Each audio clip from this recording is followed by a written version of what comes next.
You know that feeling when it is just incredibly late and your body is completely, undeniably exhausted? Oh, yeah. We've all been there. I mean, your bones literally feel heavy, your eyes are burning, but the second your head actually hits the pillow, your mind just decides to run an absolute marathon. Right. It's like a switch flips in the dark. Exactly. You're lying there, and suddenly your brain is like, hey, remember that incredibly awkward thing you said at a party back in 2018? Let's analyze that from multiple angles right now. Is the worst. And then it gives you a terrifyingly detailed list of everything you failed to accomplish today, plus an impossible list of what you need to do tomorrow. It is a universal and honestly deeply frustrating human experience.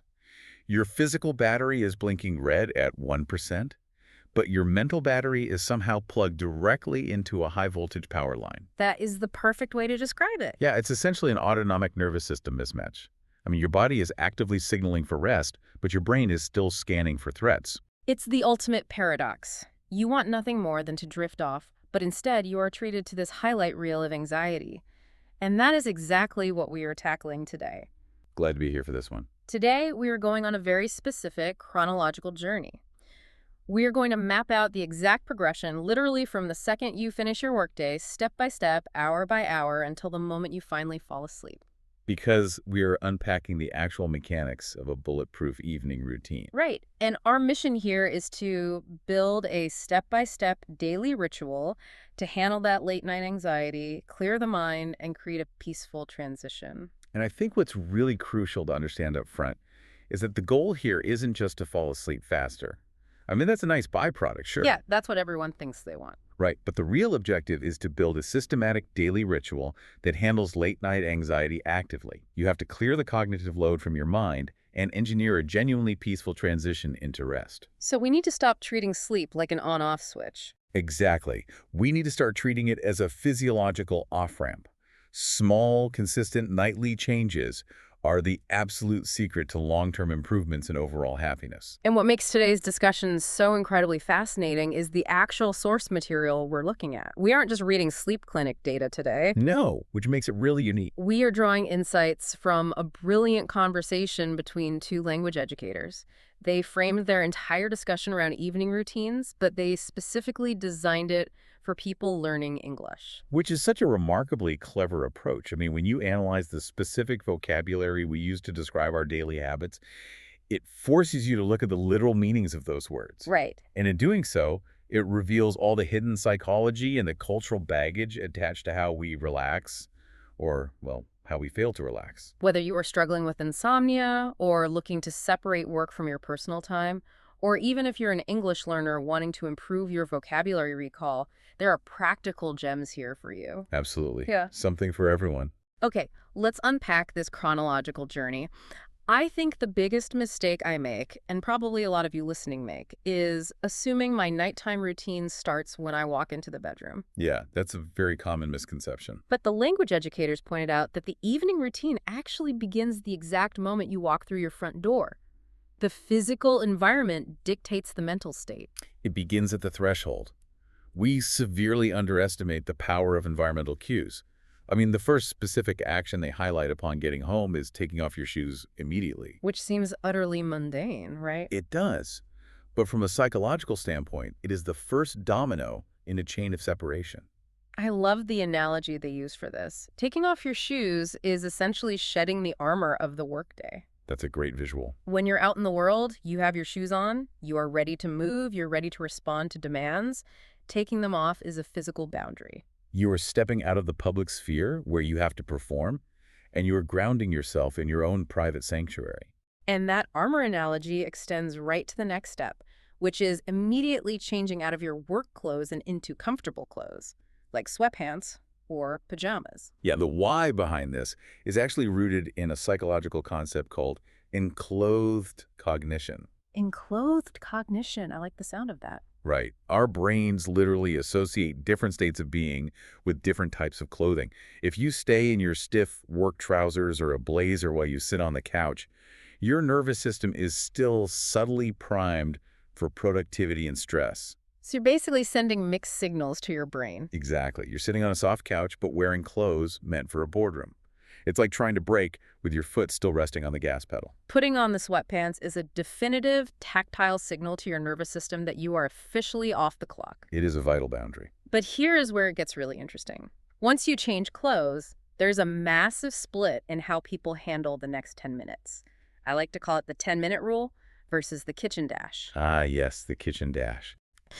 The kitchen dash being that immediate frantic sprint to the refrigerator the moment you drop your bag. And I will fully admit, I am guilty of this. I think a lot of people are, especially after a long commute. You walk in, you are starving, your blood sugar is low, and you just carry the frantic, rushing energy of your commute straight into the kitchen.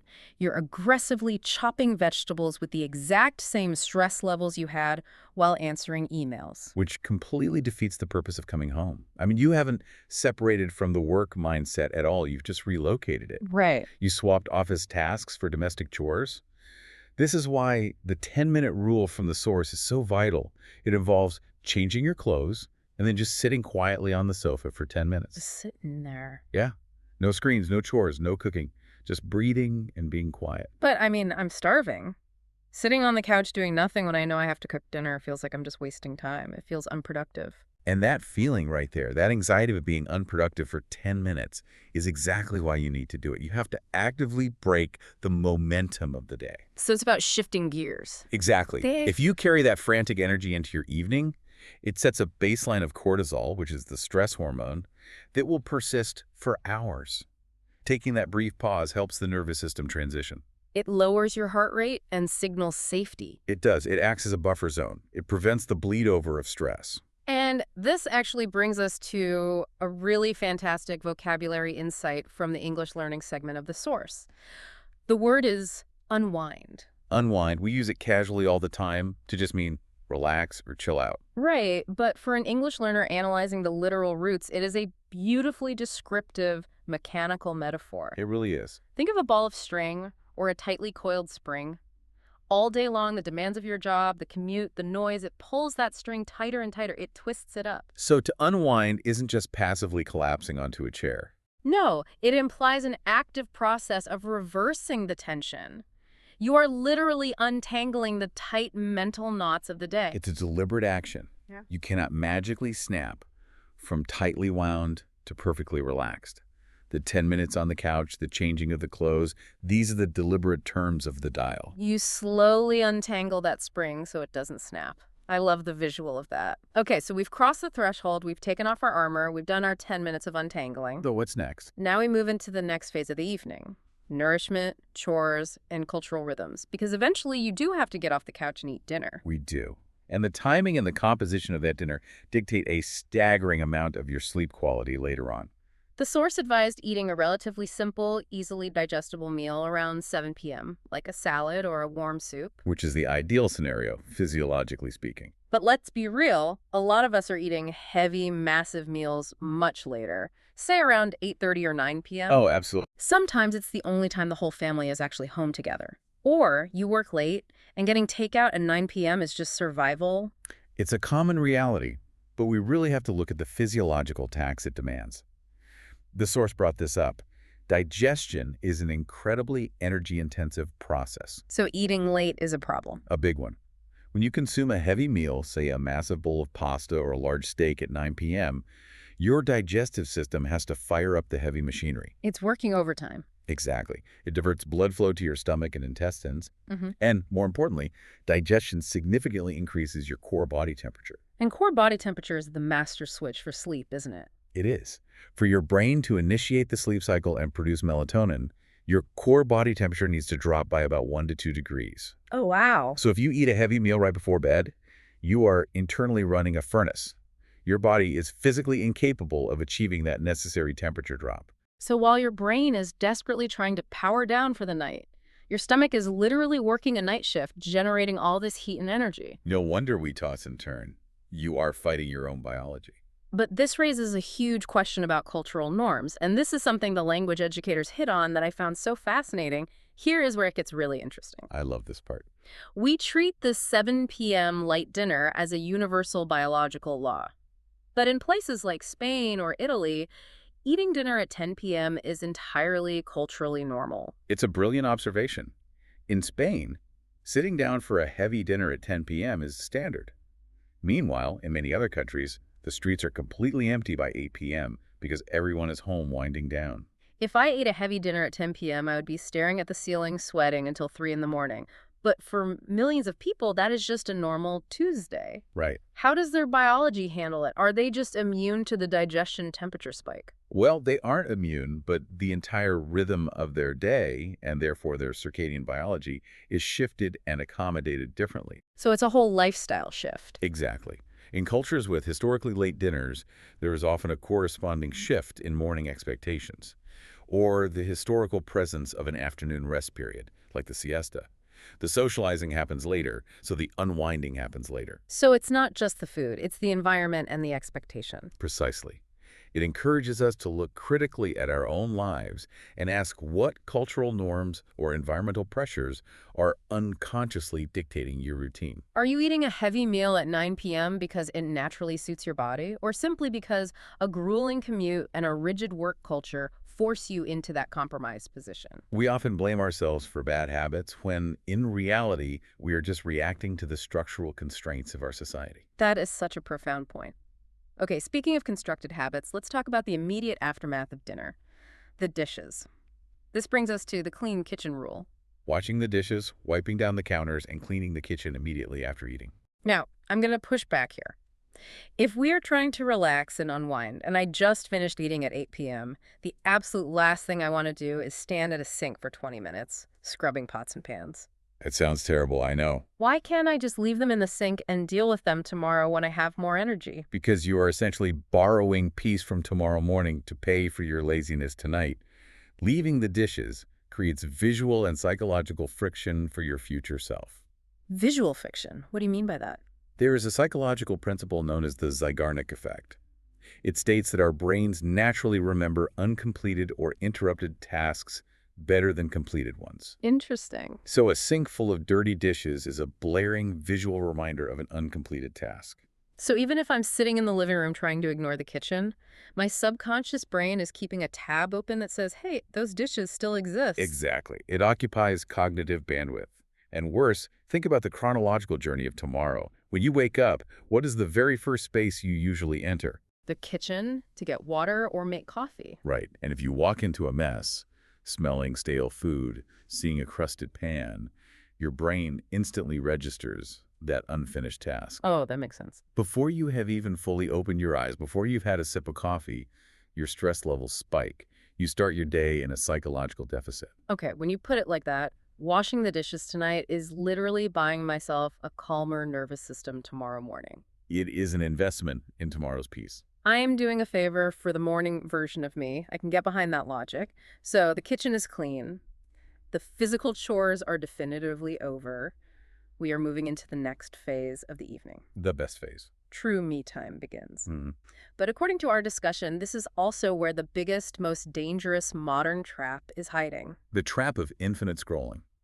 It almost always begins with the most dangerous lie we tell ourselves, which is the illusion of just 5 minutes. Oh, the famous last words.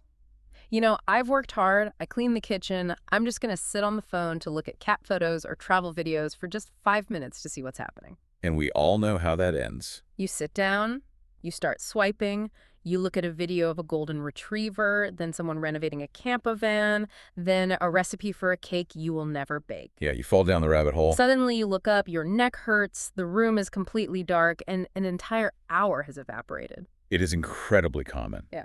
And it's vital to understand that this isn't a failure of your personal willpower. You are fighting against billion-dollar algorithms designed by neuroscientists to hijack your attention. They intentionally eliminate stopping cues.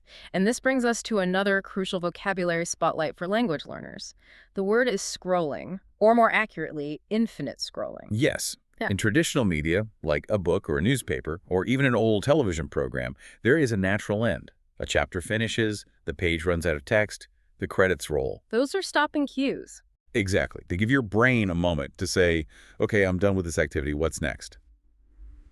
Infinite scrolling is the technological removal of all stopping cues. As you move down the screen, new content automatically loads forever. It's a bottomless bowl.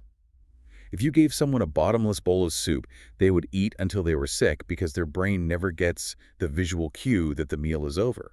And the cognitive drain is massive. The language educators pointed out that while scrolling feels like a low-energy way to spend time, it doesn't actually leave you feeling rested. It is a massive drain. It is the absolute antithesis of rest.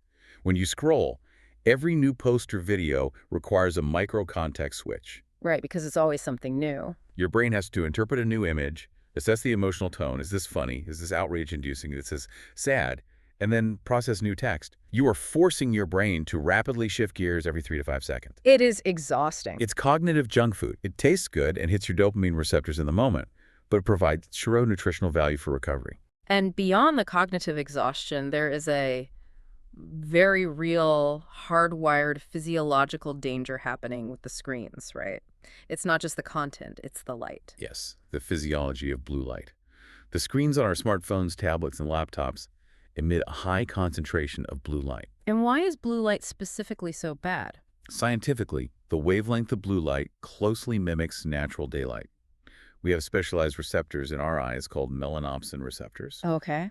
and their primary job is to detect the ambient light in our environment to sync our internal biological clock, our circadian rhythm. So if I'm sitting in a dark living room at 10 p.m. staring at my phone, what is my brain actually experiencing? The blue light hits those receptors, and they send an urgent signal to your pineal gland that the sun is still up. It literally tells the brain that it is still daytime. Wait, really? Yes, so it thinks it is high noon, and it halts all melatonin production. It tricks your biology. Your brain thinks you're standing in the middle of a sunny field, destroying the ability to fall asleep. Precisely. Melatonin is the hormone responsible for regulating your sleep-wake cycle. By looking at your phone, you are chemically hitting the brakes on your own tiredness. And the consequence of this, which was perfectly described in the source, is waking up the next morning feeling like a zombie. That is exactly the right word for it. You are physically upright, but your brain is covered in fog. You never achieved the deep, slow wave restorative sleep. But it's not just the phone. We also fall into the TV trap. The just one more episode phenomena. Yes. Streaming services utilize the exact same elimination of stopping cues as social media. The countdown timer starts immediately, 5, 4, 3, and the next episode begins before you can even locate the remote. And usually it ends on a massive cliffhanger. You have to know what happens next. But there's a problem here beyond just staying up too late. If a show is highly engaging, say a tense thriller, it acts as a stimulant rather than a relaxant. This raises an extremely important point about the difference between passive entertainment and actual relaxation. We conflate the two.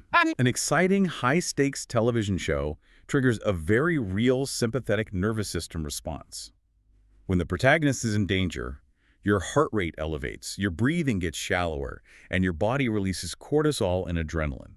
Your brain knows it's just a TV show, but your body reacts as if you are the one being chased through the woods. Exactly. Your nervous system doesn't differentiate perfectly between real and fictional threats. So you are asking your body to engage in high-stakes drama at the exact moment it should be powering down into a state of calm.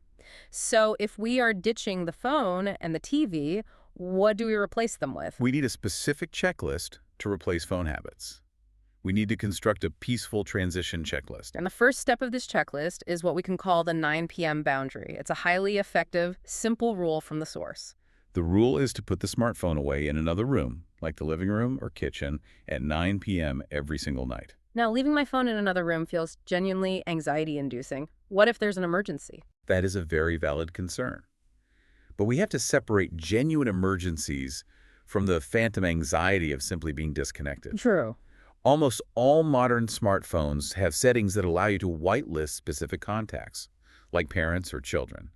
Once you configure that safety net, the excuse of what if there's an emergency vanishes. That's a great practical workaround. But why the other room? Why isn't putting it face down on the coffee table next to me enough? Because of the habit loop. The physical distance is the boundary. If the phone is within arm's reach, the neurological pathway to grab it when you feel a micro moment of boredom is too fast. You'll pick it up without even consciously deciding to. Exactly. By leaving it in another room, you insert a physical barrier. That friction is usually enough to stop the impulse. Okay, so the phone is exiled, but then what do I do with my hands? The silence feels deafening. This is where we have to contrast the exhaustion of infinite scrolling with truly restorative, active relaxation. active relaxation yields a massive return of actual neurological rest. The most highly recommended replacement habit is reading a physical book. Not a tablet, an actual paper book. Or listening to very soft music, right? Yeah. These activities actually slow the mind down. Why does a physical book work so much better than a screen? It comes down to cognitive pacing and predictability. Infinite scrolling bombards you with a chaotic stream of unpredictable contexts. While reading a physical book forces your mind to slow down to the pace of the static words on the page. Exactly. You are following a single, linear narrative thread. This predictable rhythm allows the nervous system to regulate. It's the difference between driving a race car through a chaotic intersection versus cruising on a quiet, straight highway. But unwinding doesn't always have to mean staying home. That's a great point. The source suggests quiet cafes, walking in the park when the city is quiet, or movies as opposed to loud music and dancing on a Tuesday night. Going out versus staying in. A quiet night walk is incredibly refreshing and helps clear the head. I am a huge advocate for the night walk. The air is cooler, the traffic noise is gone. You are physically removing yourself from the environment of your stress. A quiet night walk also engages bilateral stimulation. The rhythmic physical movement of left foot, right foot naturally helps the brain process and soothe emotional stress. That is amazing. So we have built a beautiful transition checklist. We replace the phone with a book or a night walk. Now, as the evening winds down toward actual bedtime, what we put in our bodies matters just as much as what we put in our minds. This brings us to the nutrition of sleep. Healthy versus unhealthy late-night habits. And here we encounter the overwhelming temptation of the late-night snack. I will confess to the listener right now about the temptation of chocolate and sugary snacks right before bed. It's so hard to resist when you finally relax. The house is finally quiet, I'm reading my book, and suddenly my body demands sugar. What is happening there, and why is it so bad? Well, the source outlines the exact physical reaction. Consuming sugary snacks right before bed causes a rapid spike in your blood glucose levels. To counteract this, your pancreas pumps out a surge of insulin. Which creates a massive excess of available cellular energy. Exactly. Sugar causes the heart to beat fast and creates an excess of energy, making sleep impossible. You eat a brownie at 10 p.m., and you can feel your pulse in your neck. You are essentially slamming your foot on the gas pedal of your metabolism at the exact moment you're trying to turn off the engine. And then comes the crash, right? Yes, that steep drop in blood sugar later triggers a stress response, releasing cortisol and adrenaline, which will jolt you awake at 2 or 3 in the morning. So sugar is a sabotage operation. We need a restorative alternative. Yeah. The source provided a fantastic antidote. A warm cup of herbal tea, specifically chamomile. Chamomile acts as a powerful, healthy, relaxing agent. Is there actual chemical science happening there, or is it just the cozy vibe? There is real science. Chamomile contains a specific antioxidant called apigenin. Apigenin binds to the exact same benzodiazepine receptors in your brain that anti-anxiety medications target. Wait, really? It acts on the same receptors as anxiety meds? Yes, in a much milder, natural way. It promotes a very real chemical decrease in anxiety. Furthermore, the physical warmth of the tea is soothing, and the ritual itself dictates a slower physical rhythm. You can't chug hot tea. You have to sip it slowly. Exactly. We are trading the fast heartbeat of a sugar spike for the slow, warm ritual of chamomile. Okay.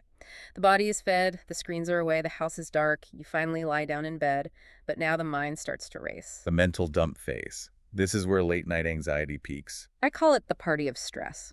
When the house is quiet, all the worries and tomorrow's to-do lists come out to visit, creating a party of stress in the head. Your brain's default mode network takes over.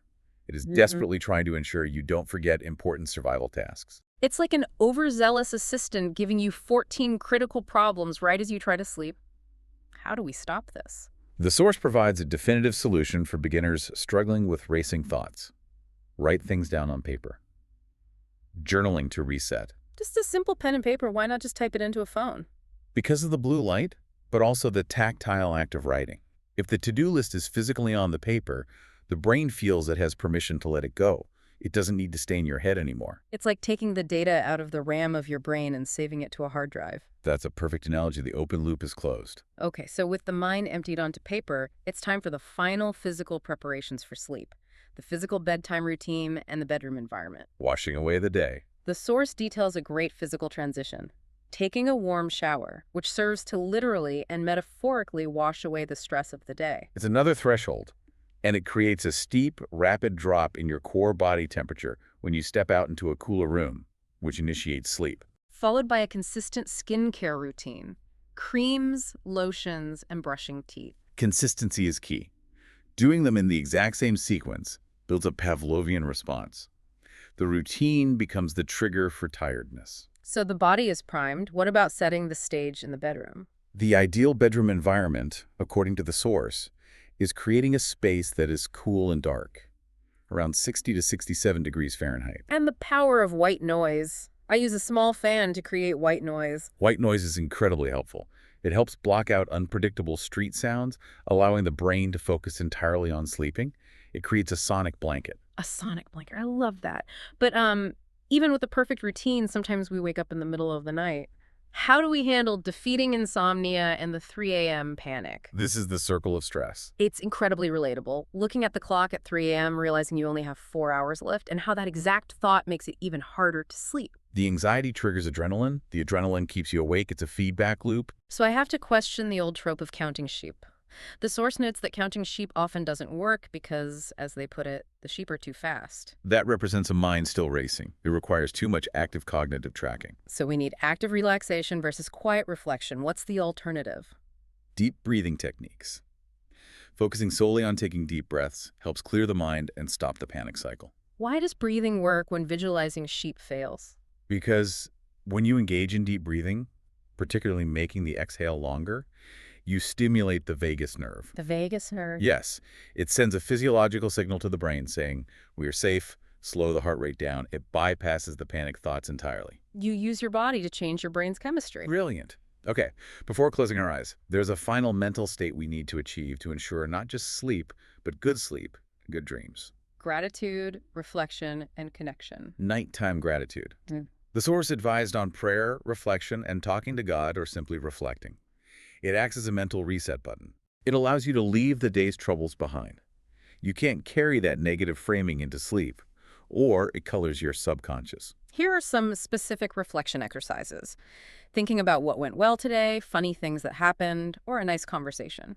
Focusing on positive daily events directly leads to better dreams, like dreaming of a sunny beach instead of work stress. And strengthening bonds before sleep is huge. There is immense value in light conversations with a partner or family member in bed without the noise of phones or TVs. Discussing future plans or just having honest, calm talks late at night build a strong relationship. Everything feels more honest and calm when it's late at night. Exactly. And crucially, it builds a peaceful heart before sleep, which lowers cortisol. A peaceful heart.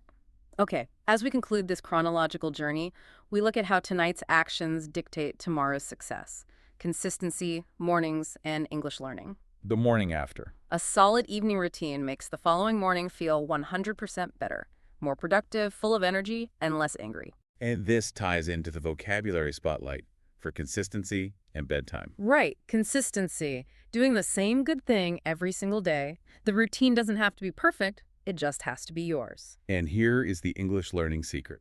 Oh, I've been waiting for this one. The source connects the nighttime routine to language learning. During sleep, your brain consolidates memory through things called sleep spindles. So sleep is like the save function on a computer. Precisely. Reflecting on vocabulary like consistency, unwind, scrolling right before sleep, and practicing a little bit every day and every night is proven to improve speaking confidence and vocabulary recall. That is mind-blowing. Studying right before sleep in a calm environment locks in the knowledge overnight. It reinforces the whole philosophy. Okay, we want to challenge you, the listener, with 3 actionable habits for tonight. Number 1, drink a glass of water or herbal tea instead of coffee or sugar. Swap the sugar for the herbs. Prevent the metabolic spike. Number 2, read just 1 page of a physical book instead of scrolling. Shift from unpredictable context switching to linear, calming focus. And number 3, leave the phone in another room at 9 p.m. Put a physical wall between you and the blue light. Well, we have traveled a long way today on this chronological journey. Thank you for joining us. But before we sign off, we want to leave you with a provocative final thought. We spend so much of our lives obsessing over how to win the morning and be productive during the day. But what if the start of your day isn't when your alarm goes off? What if tomorrow actually begins tonight, in the dark, in the quiet choices you make when no one else is watching? Think about how the way you end today is the first active step in designing your tomorrow. We warmly wish you a peaceful transition tonight. Apply these tools to your own deep dive into a profoundly good night's sleep.